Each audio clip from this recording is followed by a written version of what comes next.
Welcome to Breaking Solo, how solopreneurs break barriers, build brands, and embrace the future of business.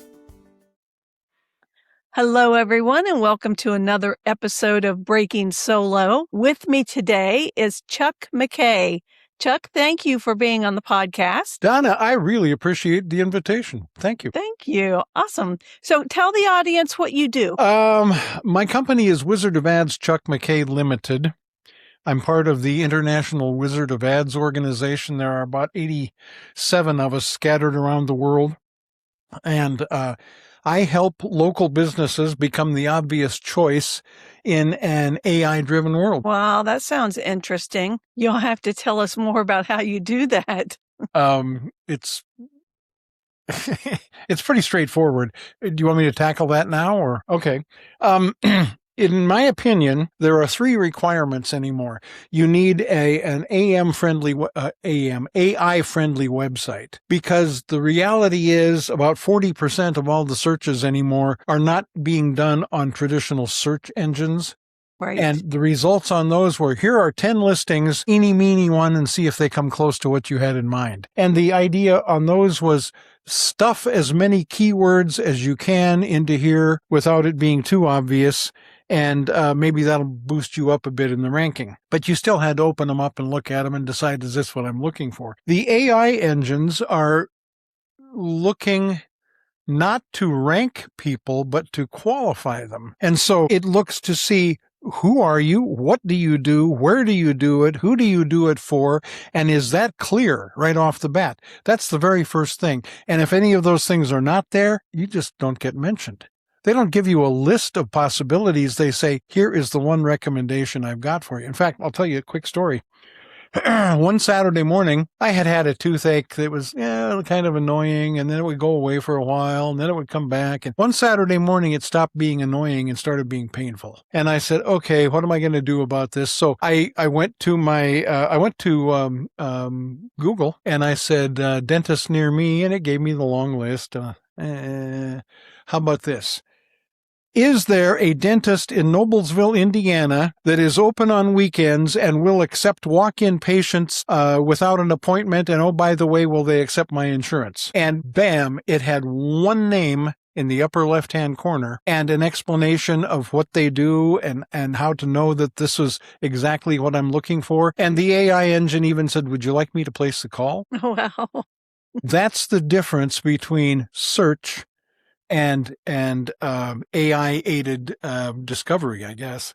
You probably should call it search also, but it's looking for a recommendation. They want to recommend the best possible answer.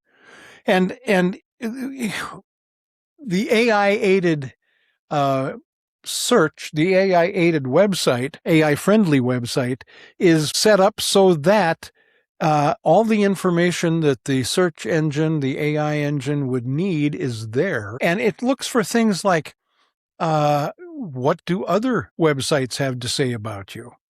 And does your name, address, and phone number consistently appear the same in all of the places you're mentioned? There are a number of things that will get you disqualified quickly, and you'll never know it. You just don't show up anymore. Right. That is all very true.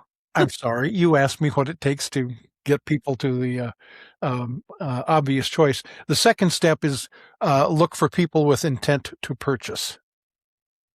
And that is usually through pay-per-click. But if you're looking for, I jotted a couple of notes here.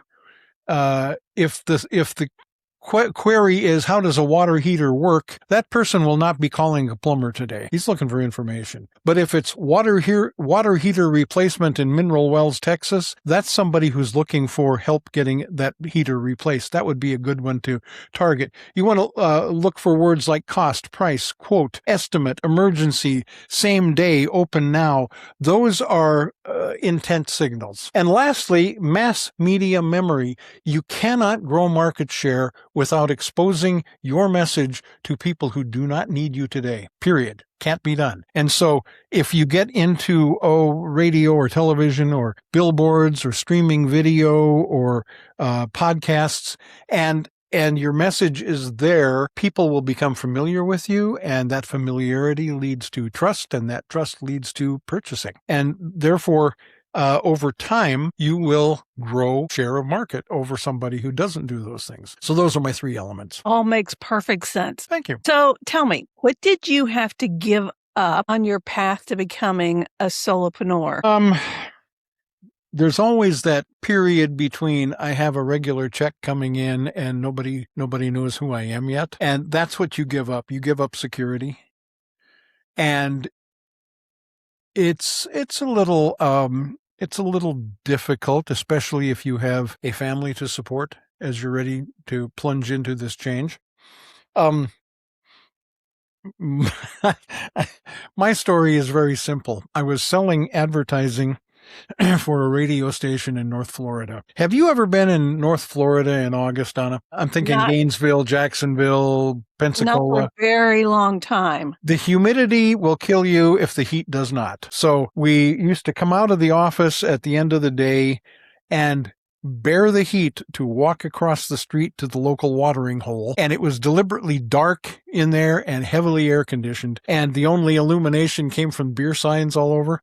And I sat down and I ordered a beer and I drank it. And then I had the second beer because it was hot. And then the cause of the story I'm about to relate, I had a third beer. That was not one of my brighter moves. About that time, the general sales manager came over and he says, "Hey, how come you're not selling any of those new ad packages I put together?" And I said, "'Cause they are crap." Did I mention I'd had a third beer? And he says, "What do you mean they're crap?" I said, "There is nothing in those packages that will benefit any of my clients." He says, "You're being disloyal to your boss." And I said, "Are you under the impression I work for you? I work for Skeeter's. I work for Buck Bay Marine. I work for Monero's restaurant. I just use your inventory to get the word out. And if I didn't have the radio station, I'd do it with calendars or Rubik's Cubes with their name on it. I'd go door to door, but I would get the word out for my clients." He had also had too many beers, and the next morning we did offer mutual apologies, but that's what got me thinking, I'm in a real conflict of interest situation here. They want me to sell advertising. I want to help my clients. Sometimes those mesh, other times they contradict, and I don't like the conflict of interest. So it was a bit after that I resigned from the radio station, hung out my own shingle, and became an independent contractor handling marketing for my clients. Oh, there you go. That's a good reason to go on your own. I don't recommend the 3 beer solution. It just is the one that worked for me. And I'm surprised you weren't fired the next morning. Frankly, I was too. David, thank you for not firing me the next morning. So tell me, what did you first feel like the market was pulling at you in your interest to pursue? I've always wondered, why do people do the things they do? What can I do to help motivate them to do the things I want them to do? And the more I dealt with this, I started out as a disc jockey and a production person. I was writing and producing radio ads, and my ads were getting pretty good results. I finally moved into sales because I suddenly had a wife and 2 kids, and it was like, oh, I can't afford to be a disc jockey anymore. I need to make some more money. And again, the results I was getting were pretty good. And at that time, I thought, well, all I have to do is be creative and I'll make this work. But the industry has changed. And so much of what we're doing now is because the way people look for help has changed. That story of me looking for a dentist right at the beginning is a perfectly good example of that. And the more I got into this, the more I realized creativity is important, but it's not the whole game. Some of it comes down to how do we focus the dollars we have available to get our message out to where they'll do the most good and give us the greatest return on investment. And there are a number of things that are different now than they were 40 years ago when I was a disc jockey. And it's continually changing. I suspect that in another 10 years, we'll be doing things differently than we are right now. And so I kept being drawn into, well, how does this work? What makes this part tick? How do you get better results from this? And it's a great challenge. It's like a never-ending puzzle. I keep finding the solution, and then the whole puzzle shifts again. That's unfortunate, isn't it? That it just is a moving target. It keeps us from getting stagnant. That's for sure. Okay, so if you were starting today in the market, what would you do differently than when you actually started? I think more than anything else, people are going to want evidence that you can deliver. So before I left regular employment, I think I would tackle some projects to show that I can get results. And maybe the easiest way to do that is to find a couple of not-for-profit organizations and help them with their fundraising. Because if you can show the ability to bring in dollars, then that's probably going to be a good indicator that you can produce results as a marketer. Wow, that is a great idea. I've never heard anyone that actually proved that they could do what they say they do before they got started. Okay, so what's something that you do manually on purpose, even though you could use automation? I take notes longhand. Do you? Every time I get into a call, there's a couple of automated note takers, and I'm not using them. I write things out longhand, and I find that if I type those notes up after the fact, they all stick in my mind better. So yeah, I agree with that. There's something about putting pen to paper. Yes. That just helps you to remember. Well, part of it, too, is I can't write as fast as you can speak. So I have to be summarizing as I go and yet keep enough of the original conversation that I'm accurate. That little mental process helps to remember also. Yeah, for sure. So tell the audience, what does your week actually look like? Not the ideal version, but the real one. Okay. I have a client that is a franchisee who just bought the franchise from the same company in the adjacent city. We had a long conversation yesterday planning on how are we going to roll it out and how is he planning to build the franchise there. Today's Wednesday. That was Tuesday. That was Tuesday afternoon. Tuesday morning, I had a meeting with a client, just touching base, making sure that everything was going as expected. Monday, I wrote a marketing plan for the new book I have coming out. Be sure to ask me about that before we get off, please. Yes. I spent the entire day working on that. This afternoon, I have a few phone calls to make, not to clients, but to media people to gather some information. And I don't even know what's on the calendar for tomorrow. So I could look it up if you like, but... No, that's okay. I think we get the point. Okay. So if you had a friend that asked you tomorrow whether they should start a solo business, what would you actually tell them? A number of years ago, my oldest son said, "Dad, can you help me put together a marketing plan? I want to start a new company." And I said, "What are you going to do?" He said, "I'm going to do landscaping. I want to take care of people's yards." I said, "Okay, I'll be at your place tomorrow." It was about a 7 or 8 hour drive. I drove, played with the grandkids a little bit, and then I started asking questions. We've got all the facts down, and I organized the thing. And when I got done, I said, "John, this is a really good business plan. Please don't do it." "What do you mean?" I said, "The only important thing for the boss to do is find new customers. Everything else is negotiable. You can't count on anyone else. You've got to find new customers. You hate selling. You're going to fail at this." "You don't believe in me?" "I believe there are lots of things you can do wonderfully. This is not among them. Please do not put the time and effort into starting your own company." He did. He started his own company, and it took him 7 months to go find another job because he didn't like selling. And that's not a criticism. It's just an acknowledgement. There are people who don't recognize that their job is to find the business. And as the boss, that's your only job. Yeah, there are other things you have to do. You have to manage, you have to schedule, you have to do those things. But it comes down to you have to find the business. And if the person was asking me and I thought they had the ability to do that, I'd be quite happy to help them. But if I think they don't, the kindest thing I could do would be to say, stay on someone else's payroll. That is so true. I've worked with solopreneurs for years, and most of them hate sales. And so, there's always this struggle, this up and down, like they're on a roller coaster. Yeah. Because they hate it. And the other part of it is, you get a new client, and what do? You immediately plunge into, okay, how do I get great results for this client? And you stop prospecting. Exactly. And then you get the client up to speed and there's nothing in the pipeline, and you got to start all over again looking for more clients. Yep. And that's what creates the roller coaster. Yeah. Okay. So tell us about this new book. Oh, great. I have written the world's first interactive marketing guidebook.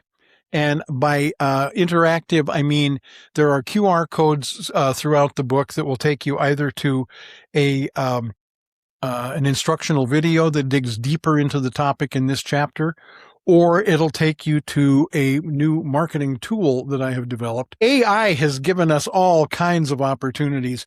I've got a tool that would AI recommend you? You put in the name of your company and your URL and hit the submit button, and 60 seconds later, it'll give you back a detailed report on here are the areas you do very well on, here are some that you're not showing up at all, and here's the priority that you should use. You can email that back to yourself. I'm doing a tool that creates a website trust audit. Are you trustworthy according to what AI looks for? I'm looking for a clarity audit. I'm looking for a consistency scanner for your name, address, and phone number. I'm looking for a profile analyzer that, again, these tools can do in a matter of seconds what used to take us days to gather all the information on, if you knew where to look for the information. The name of the book is the AIM Framework for Local Business Marketing. AIM stands for AI-friendly website, intent-driven pay-per-click, and mass media memory. And the book will be available in September. It'll be on Amazon. I'm trying to get to the point that I can be a best-selling Amazon author this time. This is my fourth book. And in the past, I hope you can appreciate this. I wrote the book. I made it pretty. I uploaded it to Amazon. I sold, 20 copies. I gave away maybe 250 copies. And I said, I'm a success. And this time I said, no, I'm going to go for bestseller status. And so I put together a really detailed marketing plan. And I'm looking at what do I have to do in social media to promote the thing, and where can I get interviewed about the book to spread the word out? And I'm trying to gather together people who will, on launch day, go buy a copy and write a review. And so I'm spending a lot of time hunting up people that I haven't talked to in a long time. The eldest one was almost 16 years since we spoke last. Oh, wow. And he was genuinely delighted that I called, and, well, of course I'll help. What do I need to do? Well, just give me your best contact information and be standing by for a couple of emails and perhaps a postcard when we get really close. I will send you a link to the purchase page, and I'll send you a link to the review page, and thank you so much. The interesting thing is everyone that I've spoken to has said, yes, of course I'll help. Even those people that I thought I was a little crossways with the last time we talked, they have been flattered that I've asked. And so keep in mind, we're recording this on the 20th of May, and the book is scheduled to launch on the 28th of September, and I have already gotten commitments from 85 people that I know who have said, yeah, count on me. I will buy a copy. I will leave a review. So those are the things I'm doing to promote the book. That's amazing. Good for you. Thank you. People really do want to help. You just have to ask them. There was a school teacher in Southern California that I talked to tail end of last week who said, "This is really exciting. I've never been part of a project like this before." These people who are, genuinely friends of mine, have accepted my challenge, the challenge facing me, not me challenging them.